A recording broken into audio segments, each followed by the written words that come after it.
주신 말씀 우리 같이 읽겠습니다. 아브라함의 아내 사레는 아이를 낳지 못하였다. 그에게는 하갈이라고 하는 이집트 사람 여종이 있었다. 사레가 아브라함에게 말하였다. 주님께서 나에게 아이를 가지지 못하게 하시니 당신은 나의 여종과 동침하십시오. 하갈의 몸을 빌려서 집안의 대를 이어갈 수 있기를 바랍니다. 아브라함은 사레의 말을 따랐다. 아브라함의 아내 사레가 자기의 여종 이집트 사람 하갈을 데려다가 자기 남편 아브라함에게 아내로 준 때는 아브라함이 가나안 땅에서 살아온 지 10년이 지난 뒤이다. 아브라함이 하갈과 동침하니 하갈이 임신하였다. 하갈은 자기가 임신한 것을 알고서 자기의 여주인을 깔보았다. 사레가 아브라함에게 말하였다. 내가 받는 이 고통은 당신이 책임을 지셔야 합니다. 나의 종을 당신 품에 안겨주었더니 그 종이 자기가 임신한 것을 알고서 나를 멸시합니다. 주님께서 당신과 나 사이를 판단하여 주시면 좋겠습니다. 아브라함이 사레에게 말하였다. 여보, 당신의 종이니 당신 마음대로 할 수 있지 않소. 당신이 좋을 대로 그에게 하기 바라오.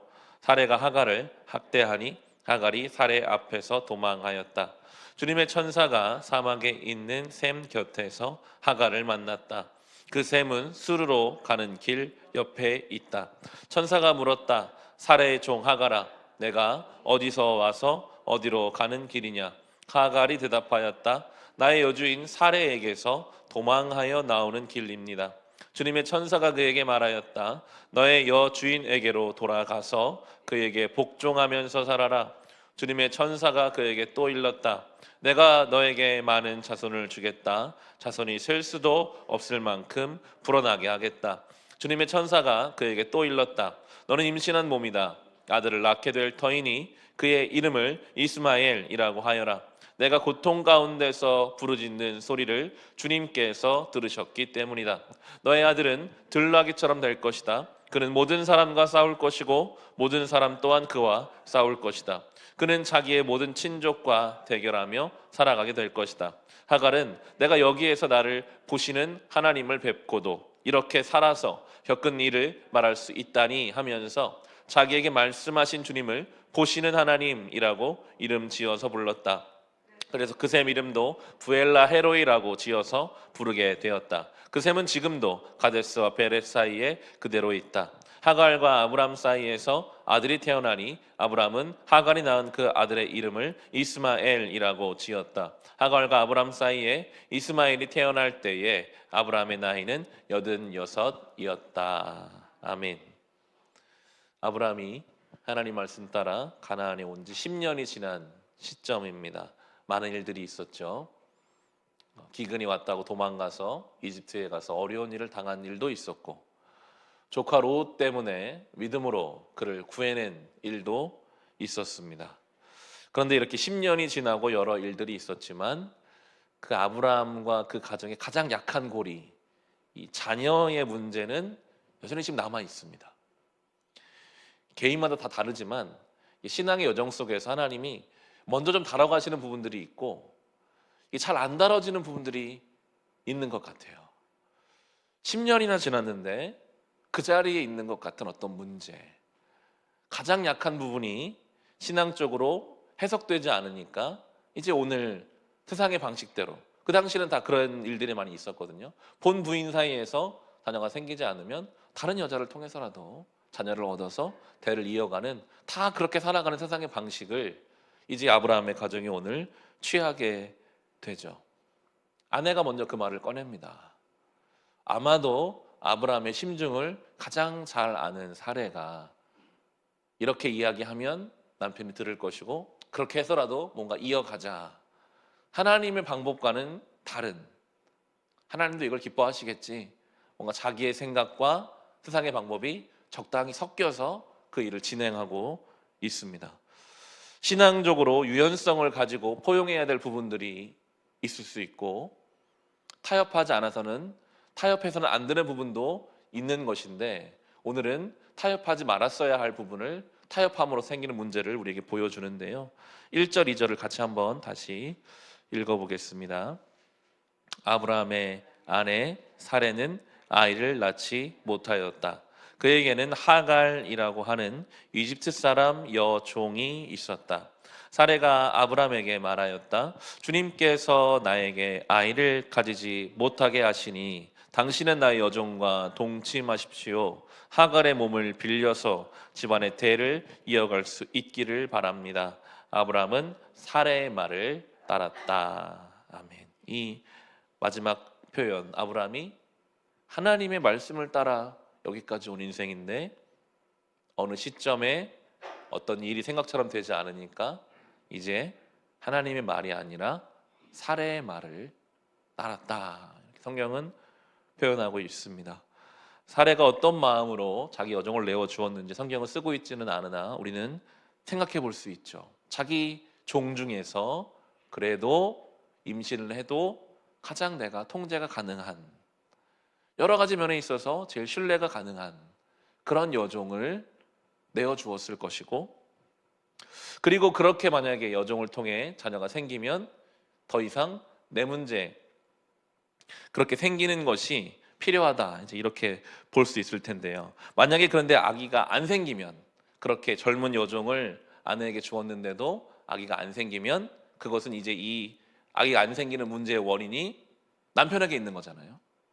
그럼으로써 이제 나는 내 문제가 아니다, 남편 때문에 이게 자녀가 안 생기는 거지, 봐라 다른 여자를 통해서도 안 생기지 않냐, 뭐 여러 가지 수를 가지고 이렇게 자기 여종을 내어 주었을 것입니다. 그리고 그것을 아는 남편은 따라가고 있죠. 마치 그 선악과 앞에서 하와가 하나님 말씀이 분명함에도 불구하고 뱀의 이야기를 듣고 그것을 취하고 자기 남편에게 준 것과 마찬가지의 모습을 보입니다. 근데 하나님은 아담을 책망하시거든요. 왜냐하면 말씀받은 사람은 아담이니까요. 이것은 아브라함이 책망받을 일입니다. 아브라함이 분명히 하나님 말씀 받은 사람이니까요. 여기서 그것을 중재했어야 되는데 그는 그냥 아내의 말을 따라갑니다. 이것이 얼마나 무서운 결과로 돌아오게 되는지를, 결과적으로 여기서 생겨나는 아들 이스마엘이 아랍 사람의 조상이 되어서 이슬람교를 창시하게 되는, 거기까지 이제 큰 갈등의 원인이 여기서 이제 생겨나게 되거든요. 하나님이 정해놓으신 어떤 길을 기다리거나 따르지 못하고 그냥 자기 생각과 세상의 방법을 적당히 섞어가지고 어떤 결과물을 내어놨을 때 그게 얼마나 큰 갈등으로 돌아오게 되는가. 하나님은 선택할 수 있게 하셨고 책임지게 하십니다. 자유가 있고 예정이 있습니다. 그것이 이렇게 시실과 날실처럼 하나하나 조합되어서 우리의 삶을 지금 만들어가고 있는 거죠. 그런데 전혀 예상대로 되지가 않습니다. 제일 믿을 만한 종이었을 하갈은 임신을 하자마자 여주인을 깔봅니다. 아마도 이제 여태껏 이 가정에 자녀가 생기지 않은 이유가 살해 때문이라는 것이 이제 분명해지는 거잖아요. 나는 임신했고 내 여주인은 그 오랜 세월 동안 임신 못했으니까, 여주인의 문제였으니까 이제 나를 통해서 이 집안이 다 해결될 거다라는 생각을 하니 당연히 여주인을 깔보게 되었겠죠. 4절로 6절 말씀 같이 한번 읽어보겠습니다. 아브라함이 하갈과 동침하니 하갈이 임신하였다. 하갈은 자기가 임신한 것을 알고서 자기의 여주인을 깔보았다. 사레가 아브라함에게 말하였다. 내가 받는 이 고통은 당신이 책임을 지셔야 합니다. 나의 종을 당신 품에 안겨주었더니 그 종이 자기가 임신한 것을 알고서 나를 멸시합니다. 주님께서 당신과 나 사이를 판단하여 주시면 좋겠습니다. 아브라함이 사라에게 말하였다. 여보, 당신의 종이니 당신 마음대로 할 수 있지 않소? 당신이 좋을 대로 그에게 하기 바라오. 사레가 하갈을 학대하니 하갈이 사레 앞에서 도망하였다. 아멘. 모든 것이 하나도 예상대로 흘러가지 않습니다. 자기를 깔볼 줄 전혀 몰랐던 여종이 임신하자마자 자기를 깔보는 것도 예상하지 못한 일이었지만 이렇게 오랜 수건이었던 자녀를 출산할 수 있는 임신한 하갈을 그럼 아브라함이 당연히 지켜줄 거라고 생각했는데 당신 마음대로 하시오. 전혀 지켜주지 않는 거예요. 도망갈 수밖에 없는 자리까지 와버렸습니다. 여기까지의 상황은 참 혼란스러운 상황입니다. 여종도 여주인도 아브라함도 다 속이 안 좋을 수밖에 없죠. 그렇게 귀하게 자녀가 생겼는데 또 학대해가지고 도망가 버린 상황입니다. 우리의 삶이 이런 모습으로 갈 때가 참 많은 것 같습니다. 예상한 대로 안 돼요. 이렇게 될 줄 알았는데 그렇게 안 되고, 이렇게 될 줄 알았는데 이렇게 안 됩니다. 전혀 예상한 대로 되지 않는 우리의 삶의 순간들 속에서 우리는, 하나님을 믿는 우리는 내 예상대로 흘러가지 않게 하시는 하나님의 뜻은 무엇일까에 대한 기도와 묵상이 필요합니다. 왜 하나님은 지금 그러면 이렇게 가게 하실까? 왜 하나님은 지금 이 일이 이렇게 되게 하셨을까? 그것에 대한 묵상과 고민이 우리의 삶을 안전하게 할 것입니다. 하갈이 그렇게 떠밀려 나왔습니다. 대안이 없는 도피입니다. 그대로 하나님이 물으세요. 네가 지금 어디로 와서 어디로 가는 길이냐? 하갈은 어디로 갈지는 몰라요. 그냥 제가 도망 나왔습니다. 대답하죠. 7절과 8절 같이 읽어보겠습니다. 주님의 천사가 사막에 있는 샘 곁에서 하갈을 만났다. 그 샘은 수르로 가는 길 옆에 있다.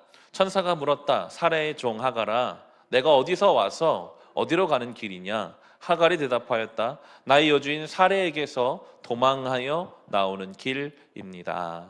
아멘. 사막입니다. 광야입니다. 물리적으로도 광야지만 인생의 가장 험한 광야죠. 여주인을 깔보았다가 도망 나왔으니 죽으려고 나온 것이나 마찬가지입니다.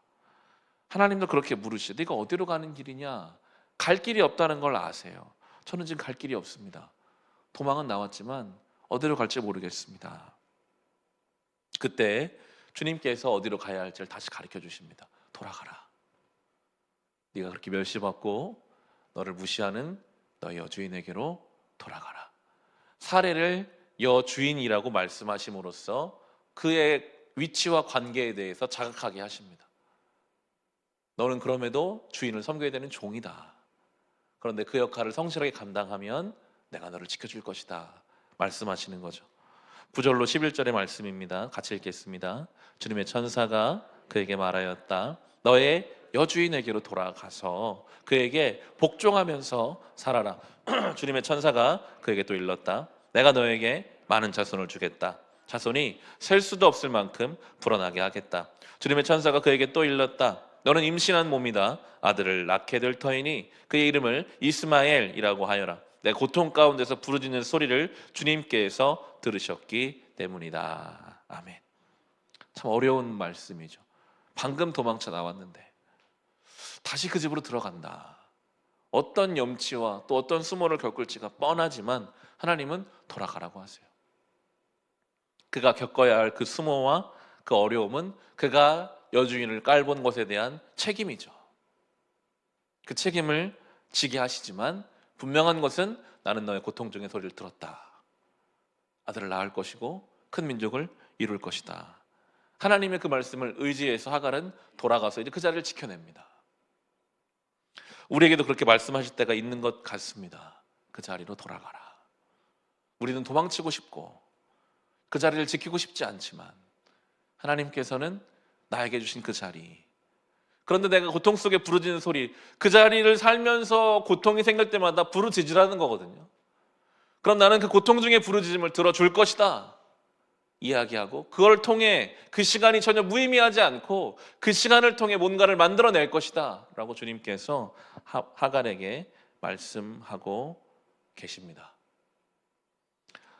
이어지는 12절로 14절의 말씀이 태어날 그 아이에 대해서 설명합니다. 같이 읽어보겠습니다. 너의 아들은 들나귀처럼 될 것이다. 그는 모든 사람과 싸울 것이고 모든 사람 또한 그와 싸울 것이다. 그는 자기의 모든 친족과 대결하며 살아가게 될 것이다. 하갈은 내가 여기에서 나를 보시는 하나님을 뵙고도 이렇게 살아서 겪은 일을 말할 수 있다니 하면서 자기에게 말씀하신 주님을 보시는 하나님이라고 이름 지어서 불렀다. 그래서 그 샘 이름도 부엘라 헤로이라고 지어서 부르게 되었다. 그 샘은 지금도 가데스와 베레 사이에 그대로 있다. 아멘. 이 자기 아들을 향한 하나님의 예언이 썩 좋지는 않잖아요. 뭔가 싸우는 자가 될 것이다. 결과적으로 그가 하나님을 대적하는 민족이 되는데, 그런데 하갈이 정말 자기를 만난 하나님을 자기 아들 태어날 때마다 날마다 제대로 가르쳐 줄 수 있는 기회가 생긴 것이기도 합니다. 너는 죽을 수밖에 없는, 너와 나는 죽을 수밖에 없는 저주였는데 하나님이 우리를 지켜주셨다. 아들아, 너는 절대로 하나님을 떠나지 말라. 하나님과 동행하는 삶을 살아라. 그렇게 가르쳤다면 그 이스마엘의 민족, 하나님의 복을 받을 수 있는 기회가 충분히 있었을 것입니다. 16절로 이제 이 16장이 맞춰지는데 같이 한번 읽어보겠습니다. 하갈과 아브람 사이에 이스마엘이 태어날 때에 아브람의 나이는 86이었다. 아멘. 100살의 이삭을 얻기 때문에 앞으로도 한 14년, 15년 정도의 시간이 아브람에게 더 필요한 지금 과정 중에 있습니다. 하나님의 일은 어떤 일에 있어서는 굉장히 오랜 시간을 두고 천천히 완성해 가시는 것 같아요. 과정이 있습니다. 우리의 삶이 그렇습니다. 그래서 우리는 너무 급하게 가다 보면 실수하게 되는 것 같습니다. 하나님의 뜻을 급하다는 내 상황 속에 자꾸만 내가 이게 하나님의 뜻이 아닐까? 하나님이 지금 뭐 아무것도 안 하시는 건 이렇게 하라고 하시는 거겠지 하고 하갈을 통해서 이스마엘을 낳고 그걸로 수많은 갈등이 생겨지게 되는 그런 일을 주의하라. 우리가 16장을 통해서 그런 메시지를 찾아볼 수 있어야 할 것입니다. 내 상황, 내 감정, 세상의 방법으로 막 나가지 말고 천천히 하나님의 때를 기다릴 수 있는 우리 모두가 될 수 있기를 주님의 이름으로 축원합니다. 우리 같이 한 번 더 오신신하신 주 찬송하고 기도하고